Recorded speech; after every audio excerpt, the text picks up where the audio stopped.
It's not about how hard you hit. It's about how hard you can get hit and keep moving forward. यानी परिस्थितियों से हार मिलने के बाद भी फिर से खड़े होकर आगे बढ़ते रहना ही सच्चे योद्धा की पहचान है। और ये बात रेसलिंग के खेल में बखूबी लागू होती है। इसी बात की जीती जागती मिसाल है पेरिस ओलंपिक में भारत का सर फक्र से ऊंचा करने वाली भारत की बेटी, भारतीय महिला रेसलर विनेश फोगाट। रेसलिंग यानी कुश्ती, ये एक ऐसा खेल है जिसमें दिमाग के साथ साथ शरीर को बड़ी ही टफ, बड़ी ही कड़ी ट्रेनिंग के साथ तैयार किया जाता है, जिसमें शारीरिक ताकत, फुर्ती और फ्लेक्सिबिलिटी तीनों ही बहुत इंपॉर्टेंट रोल प्ले करते हैं। और जब अंतरराष्ट्रीय खेलों में रेसलिंग की बात हो तो भारत ने हमेशा से ही बेहतरीन प्रदर्शन किया है, जिसमें महिला रेसलर्स में विनेश का नाम सबसे पहले लिया जाएगा। आइए जानते हैं भारत की बेहतरीन महिला पहलवान विनेश फोगाट के बारे में। हरियाणा के चरखी दादरी जिला के बलाली गांव में 25 अगस्त 1994 को विनेश फोगाट का जन्म हुआ। पिता राजपाल फोगाट और माता प्रेमलता फोगाट के पहलवानों वाले परिवार में विनेश का बचपन कुश्ती के अखाड़े में ट्रेनिंग करते हुए ही बीता।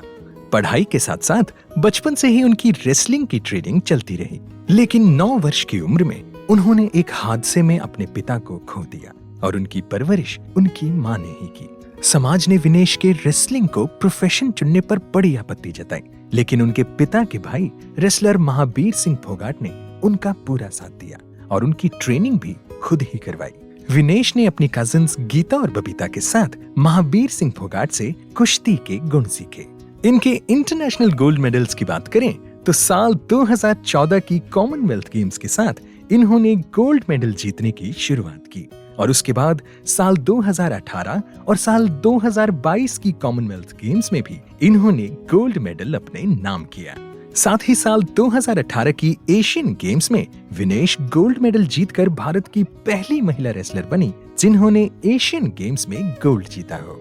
दोस्तों, विनेश 3 टाइम्स ओलंपियन हैं, यानी उन्होंने 3 बार ओलंपिक्स में भारत को रिप्रेजेंट किया है और तीनों ही बार उन्होंने अलग अलग वेट कैटेगरीज में भाग लिया था। जैसे साल 2016 में 48 केजीज, साल 2020 में 53 केजीज और इस साल 2024 के पेरिस ओलंपिक्स में 50 केजी कैटेगरी में। इनकी स्पेशल अचीवमेंट्स और नेशनल अवार्ड्स की बात करें तो साल 2016 में इन्हें अर्जुन अवार्ड से सम्मानित किया गया था और साल 2020 में इन्हें मेजर ध्यानचंद खेल रत्न अवार्ड से सम्मानित किया गया था। साल 2022 में इन्हें बीबीसी द्वारा Indian sports women of the year के लिए नॉमिनेट किया गया था। इनकी रीसेंट परफॉर्मेंस की बात करें तो साल 2024 के पेरिस ओलंपिक्स में इन्होंने वो कर दिखाया जो आज तक किसी ने नहीं किया था। बेस्ट ऑफ 16 के मुकाबले में इन्होंने जापान की रेसलर यूई सुसाकी को हराया, जो कि एक अनडिस्प्यूटेड रेसलर थी, जो कि लगभग पिछले 82 मैचेस से लगातार जीत रही थी। उन्होंने एक भी मैच नहीं हारा था।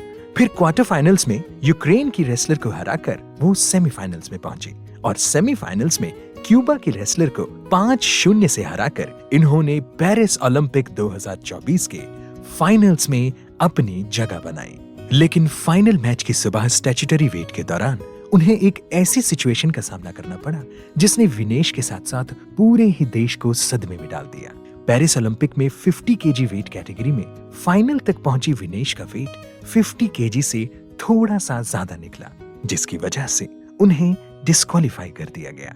बताया जाता है कि विनेश ने अपने वेट को 50 केजी से नीचे रखने के लिए पिछली पूरी रात ट्रेनिंग में बिताई और वो रात भर जॉगिंग, स्किपिंग और साइकिलिंग करती रही, लेकिन किस्मत को कुछ और ही मंजूर था। निराशा हुई, वो हताश भी हुई, लेकिन उन्होंने true sportsman, a true fighter और एक बेहतरीन परफॉर्मर बनकर फाइनल में अपनी जगह बना ही ली थी। और पूरे भारत ने उनके एफर्ट्स और परफॉर्मेंस को सराहते हुए उन्हें देश का गौरव और देश की एक सक्सेसफुल ओलंपियन स्वीकार किया है।